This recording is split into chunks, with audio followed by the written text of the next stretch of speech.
মই গন্ধত আছোঁ মই ভাবিলোঁ গাহৰি লৈ যাওঁ বৰষুণ গাহৰিত বনাই খাওঁ গাহৰি বুলি ক'লে চবৰে জিভা পানী পৰি যায় মোৰ জিভা পানী পৰিলে ঢাকা মাৰি দিছোঁ গাহৰিখিনি মই বনাই ল'লোঁ মই পিছে গাহৰি ইমান ভাল নাপাওঁ খাই মানে আমাৰ ঘৰত ইমানকৈ নাখায় তথাপি মই ৰুমত থাকি পেলাই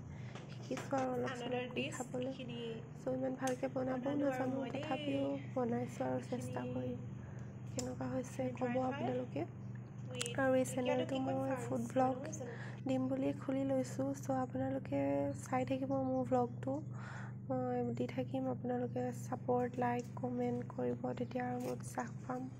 দেখিছে গাহৰিখিনি ইমান টেষ্টি হৈছে খাওঁ লাগিছেনে গাহৰি খাম আৰু খাই ভাল লাগিলে বহুত আপোনালোকে বনাই খাই চাব কেনেকুৱা হৈছে ক'ব ধৰণে বেলেগ ধৰণে মই বনাইছোঁ গাহৰি খৰিচা গাহৰি ঢেকীয়া গাহৰি লাই গাহৰি মানে চবৰ লগতে মিলি যায়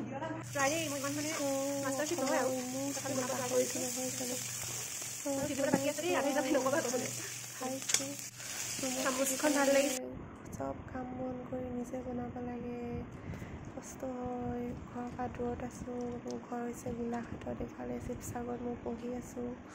আপোনালোকে মোৰ ডেইলি ভ্লগবোৰ চাই থাকিব তেতিয়া আপোনালোকক ধুনীয়া আপডেট দি থাকিম মই